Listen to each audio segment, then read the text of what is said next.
Sanibona Bafethu, my name is Mxolisi, the great Masilela. We are here at the theatre corner with the amazing director of our generation, Riccardo Temane. Fede, how's it, bro? Sanibona Bafethu, Kamalamo Riccardo, the great RT Temane, and it's no first Masilela. The great. The great. Sure. Yeah. So we are here to just have a conversation about the work that we've been doing for so many years, that we've seen in different spaces across the country. The curse, and it's in some plans and it's coming back. So I want to know, why did you write that play?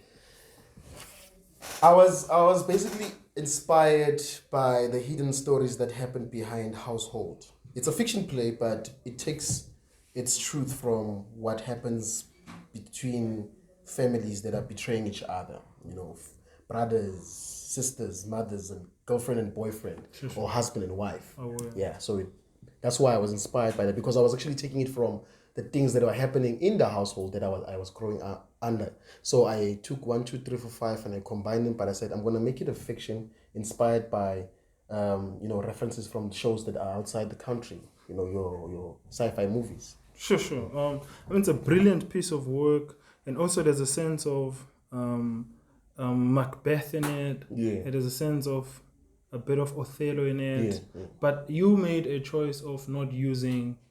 There's a bit of English, but you used a lot of gibberish language, self-created language. Why did you do that with the work? I wanted to challenge myself into a space whereby I would write a language that I would introduce to the world myself. Sure. I made sure that every line or every word that I created, I actually gave an explanation of the word. So I translated it into English so that even the actors can find it easy to navigate through the gibberish. Not only to write the gibberish and then they don't have the understanding of what they say. So I wanted them to have meaning to the gibberish as well. Sure. Then if you created it, if you created the language, right, why then do you put English in your work? I mean, if you've created this world and this language, why then do you go into a space of finding English to subsidize or using English to explain certain things, but you've created the world? Okay, the reason why I had English and then have the language, it was not far-fetched from me being Riccardo, Zulu, but at the same time, Manja, I'm talking English with you. Sure. And looking at how the situation is, the English was more like a language that was succumb to everyone in the space. So it is a language that is embodied in that space for everyone to speak, but not necessarily meaning a language that they grew up knowing. It's a language that comes from the household. Yeah. My question is based on what, Bicham? It's based on, if you were to write a play that is based on Pedi speaking people, you wouldn't subsidize it, or you wouldn't find English to explain certain Pedi words that people don't understand. Well, now in the digital space, we understand that you could put in subtitles and all of that. But your play has so much texture when we are in the world of that language and how your actors used to express themselves with that language. But English was more of an ad break, It was diluting what you were creating. And my suggestion would be, because you're working on it and trying to bring it back again in spaces, what are the possibilities of you omitting English entirely and let us navigate ourselves or find the story through the language that you've created? I think that would be beautiful. You know what I mean? Because it is something that the mindset has set to think about. The thought process was there. How would it be like to be in a space and the show just goes on from beginning until end? It was just the language. And then the audience itself is challenged. To say, did I get that? What? I think he was saying this. And it's good because now when your audience walk out, if the show is beautiful and the show is well performed by strong actors, automatically your audience will be like reading in between the movements and the actions. And like, oh, I think he was saying this and that. And that's why she reacted in that way. And then now it's something that they take back home, thinking about the language that was unique. Sure. And also, thank you for that. Okay, before I ask the other question, I'll ask this question first. Your piece has music, has like a backtrack from beginning till the end. Why? Okay. With the music, I just wanted to set a mood of intensity throughout the show. Sure. Because I looked at every scene that I created of that story, because I wrote and directed the show. So I looked at every scene. Every scene in that story is intense. And I don't remember any part of that story. It's just laughter or joy or a moment.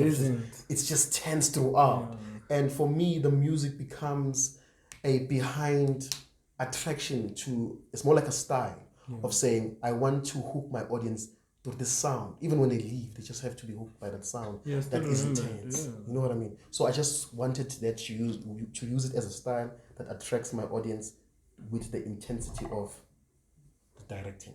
Sure. And so where are you in the play? You know, they say in every work that we write or direct or any body of work that we create, there's a piece of us in it. Where are you? Where's Riccardo? Who's Riccardo in that whole play? Yeah, hey, that's a good question. Riccardo is found in the texture of his words, in the way he lays out his lines. Yeah.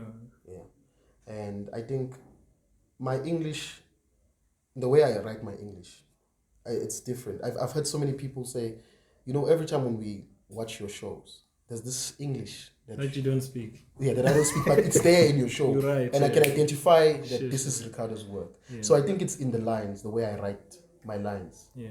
And you can identify Riccardo in it. So in terms of like investment, your emotional investment in the work or certain inspiration in the work, do you have maybe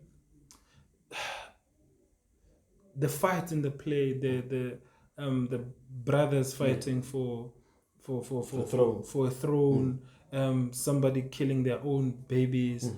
Have you ever experienced those things, that you're fighting for belonging, fighting for space, probably killing an unwanted idea or killing an unwanted child or killing something that has to do with the work that you're doing? I think everything in that play is inspired by true life instances. True life or general? Some in my truth, because as I said, I grew up in a household that's brutal and violent. I experienced blood. I've seen my father beat my mother. In a sense, it was brutal. And I was the oldest. My brother was young. There's certain things that even now when I close my eyes, I can still see. Even when I look at my mom right now, I can see the scars that I remember from the past. So I can see that if people who loved each other can betray each other to a point whereby my fist would become a heavy weapon that can deconstruct a face or a body of someone that you love. And not only in my own household where I grew up, I look at my cousins. There's a part where my cousins, brother and sister, the sister hates the brother to core. Like hate, pure hate. Hate whereby I would want to poison you. It happened. You know, where my sister tried to poison my cousin brother. Fun. Wanted to imprison my brother because of fighting for status. Because my cousin sister was the first one who was born in a wealthy family. So when my brother was born, it was like he was taking her place, because now all attention went to the brother. So my story is motivated through all these things that I've seen in my life, plus the stories that happen around us, whereby we hear mothers losing their child. A mother kills daughter. A mother abandons a child. A father kills mother and child. And so highlights of that are happening in South Africa and around the world. So for me, embodying all of that, bringing it to close to myself and saying this is a story that I relate to and somebody else can also relate. Whether you relate to the killing of a child, you relate to the brother betraying a brother, the girlfriend cheating on the boyfriend, going to the other brother to sleep with it. It's just things that are happening. Sure. I've seen that play probably 2 years ago, but I still remember everything. So at the end of the play, there's a sense of great hope. Right? And also with what you just shared now about your background and what had happened to you, what is hope for you? And especially in storytelling, what's the importance of this hope when we create these theoretical pieces? Hope is alive. Hope is a reminder that you yourself right now, the skin that I see, this physical appearance that I see, it's not the real you. You know what I mean? There is you who is inside controlling this scheme. Yeah. This is just in charge. You know, there's a real X inside there. Sure. So hope for me is life. The life that is inside within the scheme. And if story can tell and bring such hope at the end, but not really directing it to a hope as a broken person physically on the outer layers, the one that is inside can still say, rise, body, hand, be placed, move, stand up, walk, go and get what you need to get and achieve what you need to achieve.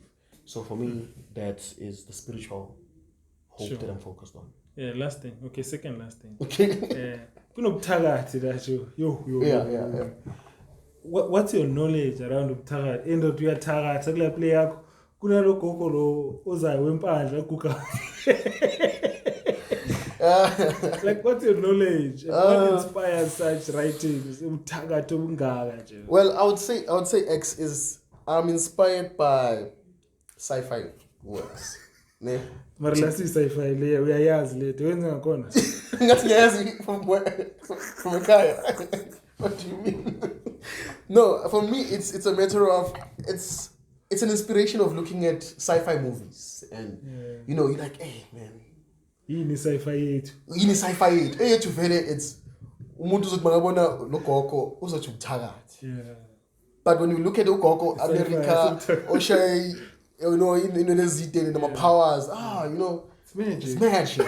You know, God, it's under the same thing. It's just that how we describe it in our different countries. For me, it was just to bring another element in the story, in a world that is not known, and say this is the people of the land of Oz, and this is how they live. There's also powers that they project out, but not all of them obtain these powers. It's only specific individuals. Sure. You know, yeah. So sure.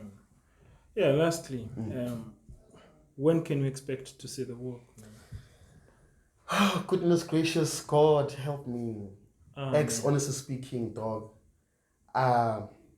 Every time when I try to focus on it, this media industry, you know when you are in the media industry, sure, 100. A lot of things happen. Yeah. When you try to focus on your own personal things, something happens and it just throws you away. So I feel like maybe when that time comes, I'd rather, when the finances is there, I'm just going to say, hey, let me call X. Hey, X, in fact,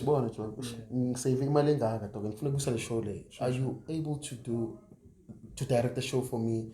And then maybe Minazovela, lapo na lapo, just to assist. But when you'll take over as directing the show, because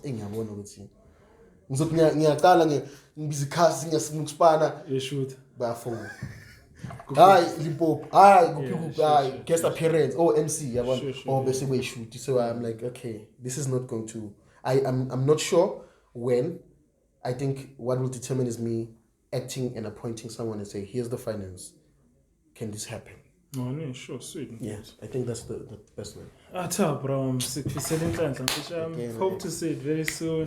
We're enjoying you on our screens, boy. Push and wait. There's a lot that's coming, so keep watching. Push. My blogs are coming, so keep watching.